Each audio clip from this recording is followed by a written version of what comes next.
Subject ई 206 chapter first DC generator. इस ई lecture में हम आर्मेचर रिएक्शन का अध्ययन करेंगे।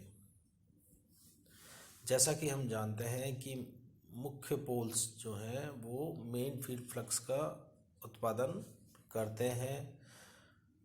डीसी मशीन में जब आर्मेचर में हम धारा प्रवाहित करते हैं तो आर्मेचर करंट आर्मेचर फ्लक्स उत्पन्न करती है। इस आर्मेचर फ्लक्स का मुख्य फ्लक्स पर जो प्रभाव है या उसके डिस्ट्रीब्यूशन पर जो प्रभाव पड़ता है उसको हम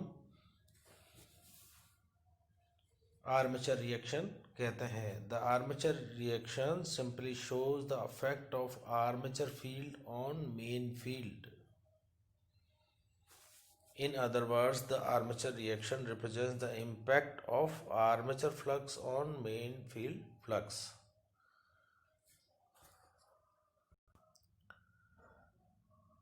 डीसी जनरेटर में आर्मेचर रिएक्शन का अध्ययन करने से पूर्व हम ये जान लेते हैं कि मैग्नेटिक न्यूट्रल एक्सिस और ज्योमेट्रिकल न्यूट्रल एक्सिस क्या हैं। तो मेन फील्ड फ्लक्स के परपेंडिकुलर यदि रेखा खींची जाए तो वह ज्योमेट्रिकल न्यूट्रल एक्सिस कहलाती है,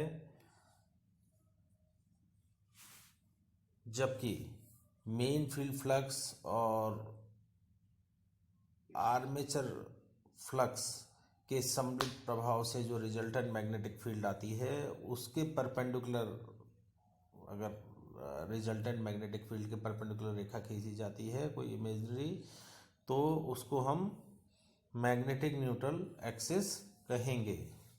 मैग्नेटिक न्यूट्रल एक्सिस का डीसी जनरेटर में काफ़ी महत्व है क्योंकि ब्रशेज मैग्नेटिक न्यूट्रल एक्सिस पे रखे जाते हैं। मैग्नेटिक न्यूट्रल एक्सिस पे स्थित कंडक्टर का जो मूवमेंट या वेलोसिटी होती है वो फ्लक्स की लाइनों के पैरेलल होती है, इसलिए यहाँ पर कोई ईएमएफ नहीं होता, कोई धारा उत्पन्न नहीं होती या current reversal magnetic neutral axis पर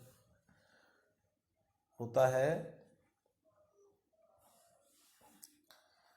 मैग्नेटिक न्यूट्रल एक्सिस स्पार्कलेस कम्यूटेशन के लिए प्रयुक्त की जाती है। डीसी जनरेटर में आर्मेचर फ्लक्स का मुख्य फ्लक्स पर जो प्रभाव है उसको जानने के लिए हम यहाँ पर एक बाइपोलर जनरेटर ले रहे हैं जिसके एन और एस पोल यहाँ पर दिखाए गए हैं। इसमें हम 3 केस का अध्ययन करेंगे। पहले केस में केवल फील्ड फ्लक्स या मुख्य पोल से जो फ्लक्स बह रहा है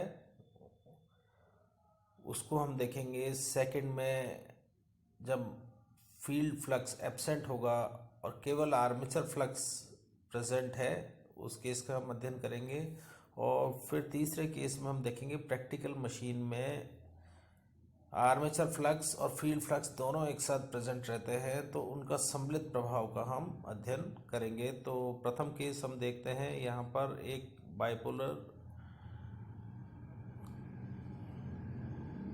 डीसी जनरेटर को दिखाया गया है। यहाँ पर जो फ्लक्स का डिस्ट्रीब्यूशन है वो हम देख सकते हैं पोल एक्सिस से सिमेट्रिकल है और यूनिफॉर्म फ्लक्स का डिस्ट्रीब्यूशन एन से एस पोल के मध्य हो रहा है। इस केस में आर्मेचर धारा 0 है, केवल मेन फील्ड फ्लक्स यहाँ पर बह रहा है। सेकंड केस में जब फील्ड वाइंडिंग अनएक्साइटेड है और आर्मेचर में धारा बह रही है, आर्मेचर में हम धारा उसी तरह से बहाएंगे जब ये एक्चुअल लोड कंडीशन में बहेंगी।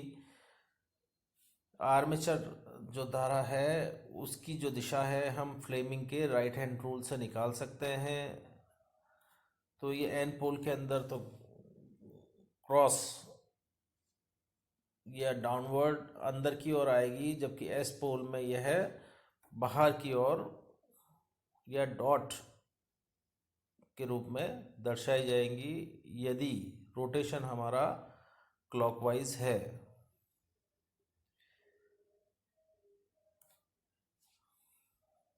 इसको हम फिगर सेकंड में देख सकते हैं। तो फिगर सेकंड में एन पोल के नीचे स्थित कंडक्टर में चुंबकीय बल रेखाएं इस तरह से बह रही हैं कि उनका जो डायरेक्शन है वो क्लॉकवाइज है, जबकि एस पोल के अंदर स्थित कंडक्टर में चुंबकीय बल रेखाएं इस तरह से बह रही है कि वह एंटी क्लॉकवाइज डायरेक्शन में हो। तो दोनों के सम्मिलित प्रभाव से हम देख सकते हैं कि आर्मेचर फ्लक्स जो है वो ओ एफ ए की दिशा में होगा। प्रथम चित्र में जो एफ एम दिखाया गया है वो मुख्य फ्लक्स को उत्पन्न करने वाला मैग्नेटोमोटिव फोर्स है, जिसको यहाँ डायरेक्शन और मैग्नीट्यूड के रूप में दिखाया गया है। तो प्रथम चित्र में इसकी डायरेक्शन होगी ओ एफ एम, जबकि एफ ए आर्मेचर फ्लक्स को उत्पन्न करने वाला मैग्नेटोमोटिव फोर्स है।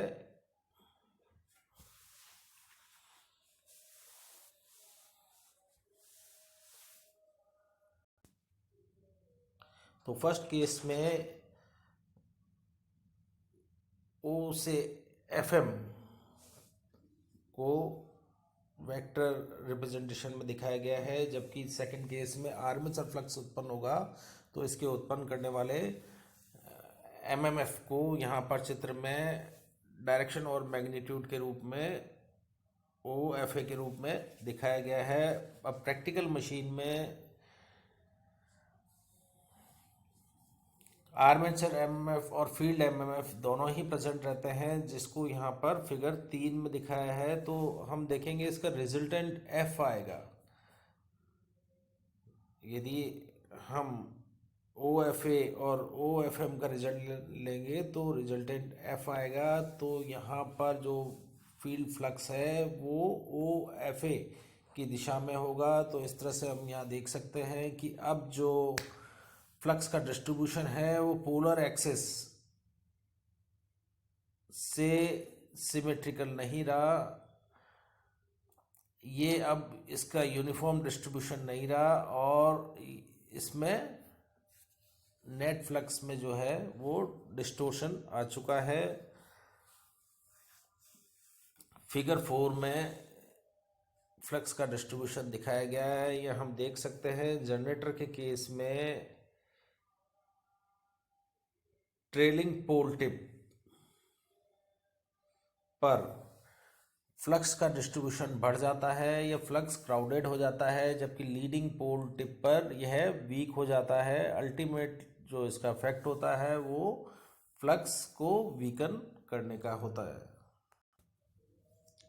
फिगर 3 में हम देख सकते हैं कि मैग्नेटिक न्यूट्रल एक्सिस जो कि रिजल्टेंट मैग्नेटिक फील्ड से लंबवत होती है, अतः इसको यहाँ पर न्यू एम एन ए के रूप में रिजल्टेंट मैग्नेटिक फील्ड से लंबवत खींचा गया है।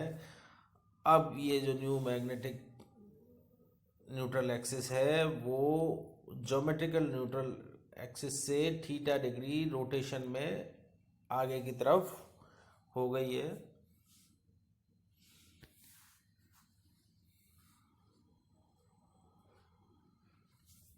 इस न्यू मैग्नेटिक न्यूट्रल एक्सिस की जो पोजीशन है वो आर्मेचर धारा के अनुसार परिवर्तित होती रहती है। अब जैसा कि हम जानते हैं स्पार्कलेस कम्यूटेशन के लिए ब्रशेस को मैग्नेटिक न्यूट्रल एक्सिस पे रखा जाता है, क्योंकि यहाँ पर स्थित कंडक्टर्स में कोई ईएमएफ उत्पन्न नहीं होता और जो करंट रिवर्सल है वो इसी एक्सिस पे होता है। तो यदि हम ब्रशेस को न्यू मैग्नेटिक न्यूट्रल एक्सिस पर शिफ्ट कर देते हैं तो आर्मेचर कंडक्टर्स जो हैं उनमें भी करंट का रीडिस्ट्रीब्यूशन होता है, जैसे इसको यहाँ पर फिगर 5 में दिखाया गया है। साथ में वेक्टर डायग्राम द्वारा भी इसको स्पष्ट किया गया है। हम देख सकते हैं कि यहाँ पर कुछ कंडक्टर जो कि पहले एन पोल में आ रहे थे अब एस पोल में चले गए, और कुछ कंडक्टर जो कि एस पोल में आ रहे थे वो अब एन पोल में शिफ्ट हो गए हैं। और आर्मेचर फ्लक्स को उत्पन्न करने वाला जो एमएमएफ है उसकी दिशा ओ एफ ए के रूप में यहाँ पर वेक्टर डायग्राम में नीचे दिखाई गई है। इस आर्मेचर एमएमएफ के हम दो कंपोनेंट कर सकते हैं या इसको दो कंपोनेंट में डिवाइड करा जा सकता है। तो पहला जो कंपोनेंट है वो है O F D. F D जो कंपोनेंट है वो मुख्य फ्लक्स का विरोध करेगा, इसलिए इसको demagnetising component of armature MMF कहा जाएगा। जबकि जो एफ सी कंपोनेंट है वो मेन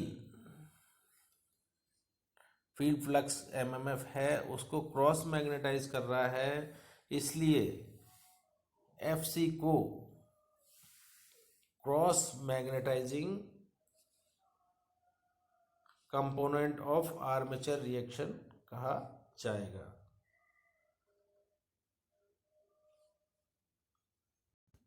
तो यहाँ पर अभी हमने आर्मेचर रिएक्शन का अध्ययन किया, साथ में हम इसके प्रभाव देख लेते हैं। पहला प्रभाव है कि आर्मेचर रिएक्शन जो है वो मुख्य फ्लक्स को वीक करती है, जिससे मुख्य फ्लक्स के वीक होने से जनरेटेड जो वोल्टेज है उसके मान में कमी आती है। सेकंड, आर्मेचर रिएक्शन जो है मुख्य फ्लक्स को डिस्टोर्ट करती है, जिससे जो एमएनए की पोजीशन है वो न्यू पोजीशन पर शिफ्ट हो जाती है। इससे पूर्व जो एमएनए था वो मेन फील्ड फ्लक्स के परपेंडिकुलर था, और ब्रशेस को हम जानते हैं कि एमएनए पर प्लेस किया जाना चाहिए, अन्यथा ये ब्रशेस के स्थान पर स्पार्किंग प्रोड्यूस कर सकता है। इसलिए आर्मेचर रिएक्शन की वजह से यहाँ यह डिटरमाइन करना संभव नहीं हो पाता कि एग्जैक्टली एमएनए की पोजीशन क्या है, क्योंकि आर्मेचर धारा लगातार परिवर्तित हो सकती है, अलग अलग लोड के अनुसार अलग अलग हो सकती है। तो आर्मेचर रिएक्शन के कारण जो एमएनए की एग्जैक्ट पोजीशन हमें ज्ञात करने में डिफ़िकल्टी आती है। Method to reduce armature reaction. तो हमने देखा कि आर्मेचर रिएक्शन जो है वो मुख्य फील्ड को डिस्टोर्ट करता है, और यदि हमें आर्मेचर रिएक्शन के सीवियर प्रभाव जिसमें क्रॉस मैग्नेटाइजिंग इफेक्ट शामिल है उससे यदि बचाव करना है तो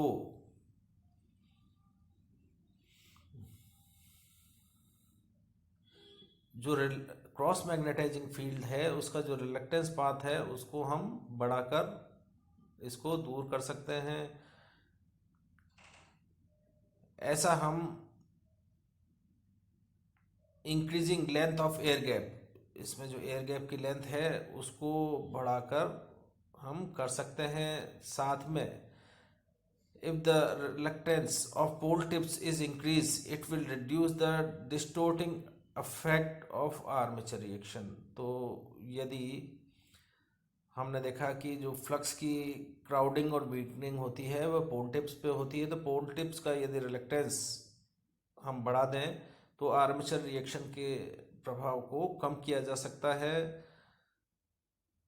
तो by using the special construction in which the leading and trailing pole tip portion of lamination are alternately eliminated. तीसरा है कंपनसेटिंग वाइंडिंग, इसका हम अध्ययन करेंगे। फोर्थ है इंटरपोल।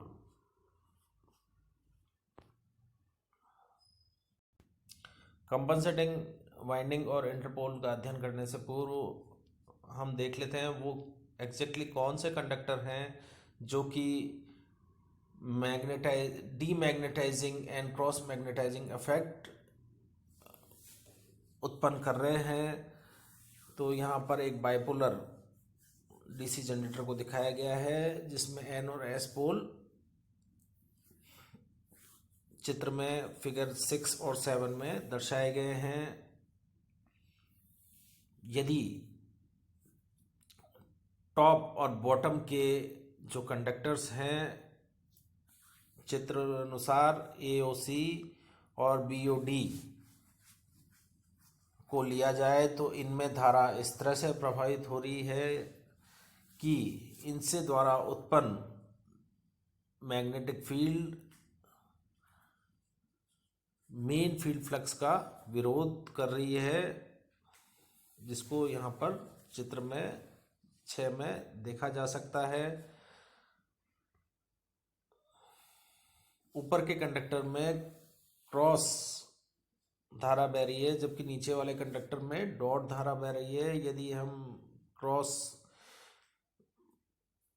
कंडक्टर द्वारा उत्पन्न मैग्नेटिक फील्ड को क्लॉकवाइज माने और डॉट द्वारा उत्पन्न कंडक्टर्स की मैग्नेटिक फील्ड को एंटी क्लॉकवाइज माने तो चित्रानुसार जब यहाँ पर मैग्नेटिक फील्ड्स को ड्रॉ किया जाएगा तो हम देख सकते हैं कि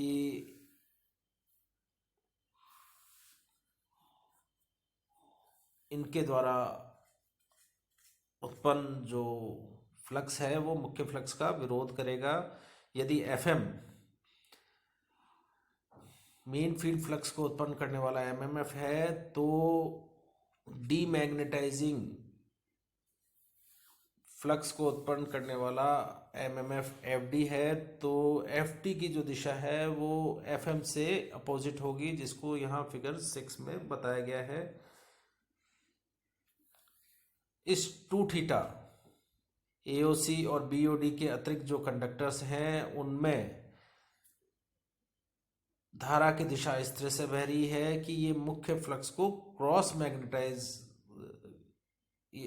करें, बेसिकली 90 डिग्री क्रॉस करें। तो यहाँ पर चित्र में देखा जा सकता है कि बीओसी और एओडी के मध्य कंडक्टर्स में धारा इस तरह से प्रभावित हो रही है कि उनके द्वारा उत्पन्न जो मैग्नेटिक फील्ड है या चुंबकीय फ्लक्स है वो मुख्य फ्लक्स को 90 डिग्री काट रहा है।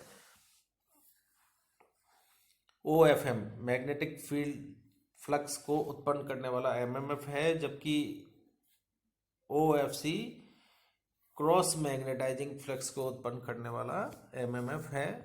हम देख सकते हैं ये 90 डिग्री एक दूसरे को काट रहे हैं। कंपनसेटिंग वाइंडिंग,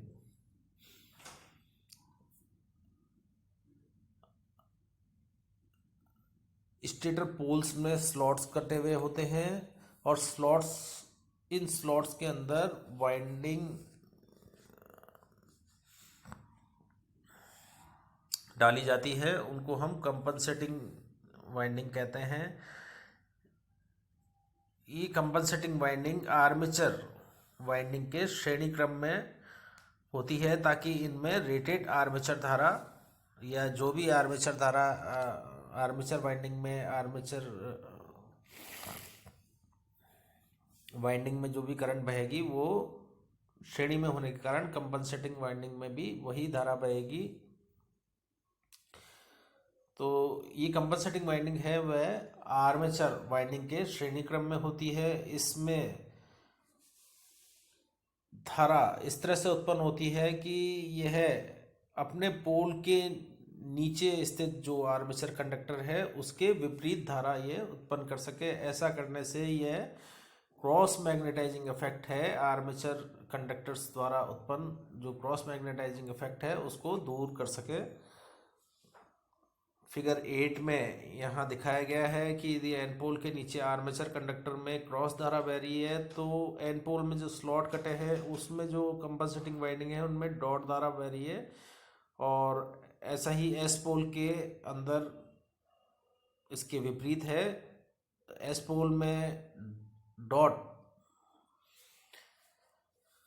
आर्मेचर कंडक्टर में धारा है, तो एस पोल में जो कंपनसेटिंग वाइंडिंग डाली गई है स्लॉट्स काट के, उसमें धारा का प्रवाह क्रॉस है। इसको हम फिगर जो 8 है उसके बी में देख सकते हैं कि यहाँ जो आर्मेचर मैग्नेटिक फील्ड है वो तो नीचे की ओर है, जबकि जो कंपनसेटिंग वाइंडिंग द्वारा उत्पन्न मैग्नेटिक फील्ड है वो ऊपर की ओर दिशा में है। इस तरह से क्रॉस मैग्नेटाइज इफेक्ट यहाँ पे दूर किया जा सकता है। फिगर 9 में इसको और भी स्पष्ट देखा जा सकता है। यहाँ पर जनरेटर का रोटेशन है वो क्लॉकवाइज है, तो क्लॉकवाइज होने की स्थिति में आर्मेचर कंडक्टर में एन पोल के अंदर जो आर्मेचर कंडक्टर हैं वहाँ पर क्रॉस धारा बह रही है, तो जो कंपनसेटिंग वाइंडिंग जो कि स्लॉट में है, एन स्लॉट में है, उसमें डॉट धारा उत्पन्न हो रही है। तो हम देख सकते हैं यहाँ पर फर्म लाइन और डॉटेड लाइन है। फर्म लाइन तो आर्मेचर कंडक्टर द्वारा उत्पन्न फील्ड को शो कर रही है, वो नीचे की ओर डाउनवर्ड्स है, या यहाँ पर वो क्लॉकवाइज है। इनका जो सम्मिलित प्रभाव है वो नीचे की ओर आएगा। आर्मेचर कंडक्टर द्वारा उत्पन्न फ्लक्स जो कि एन पोल और एस पोल के नीचे स्थित हैं, उनका जो सम्मिलित प्रभाव है वो आर्मेचर फ्लक्स को 90 डिग्री काटने का है।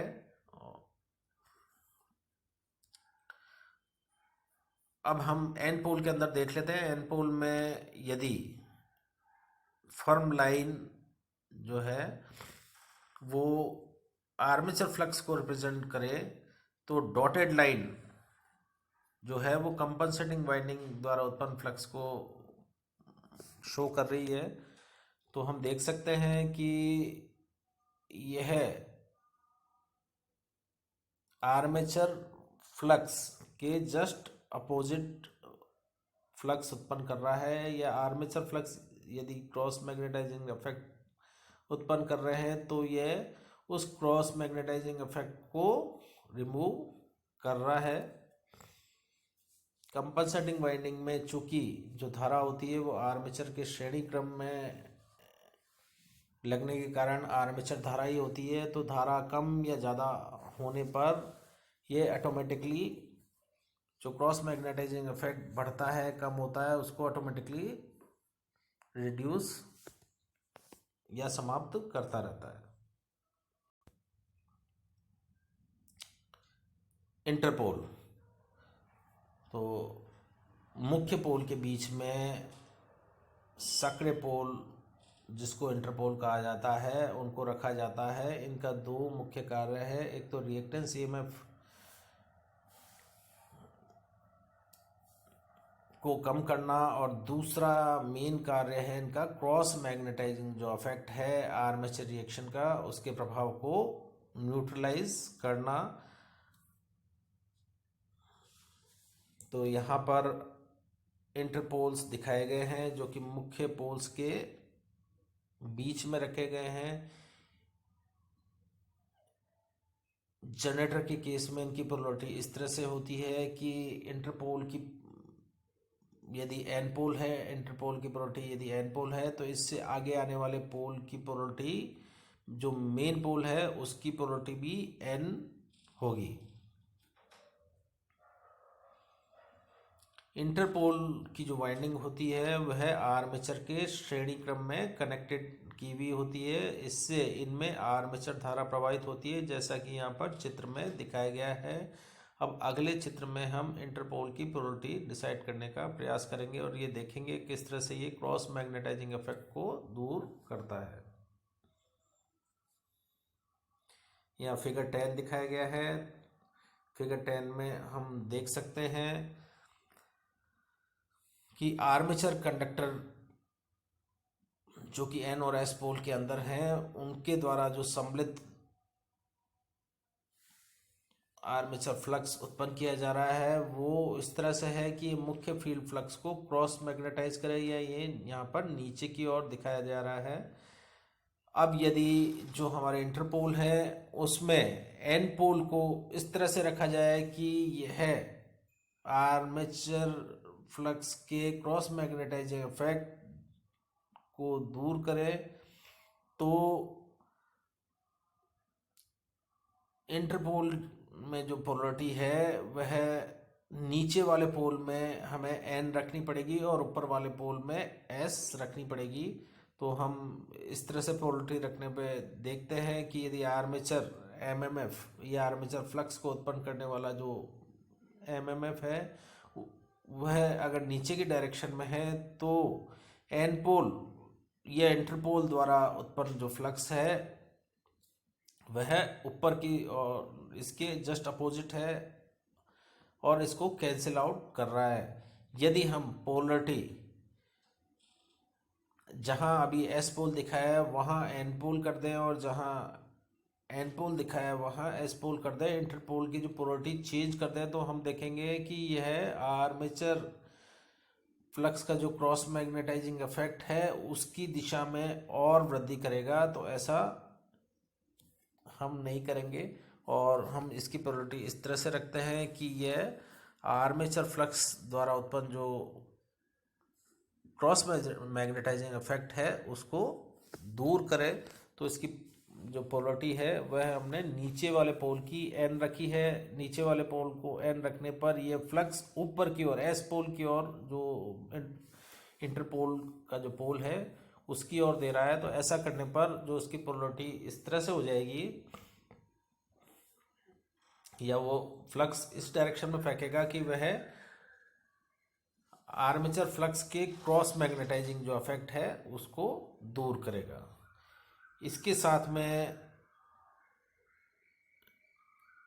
interpole do not only nullify the effect of armature reaction but in addition produces some extra mmf in the interpolar region. This extra mmf in the interpolar zone induces rotational emf in the short circuit coil undergoing commutation in such a direction to oppose the reactance voltage in the coil.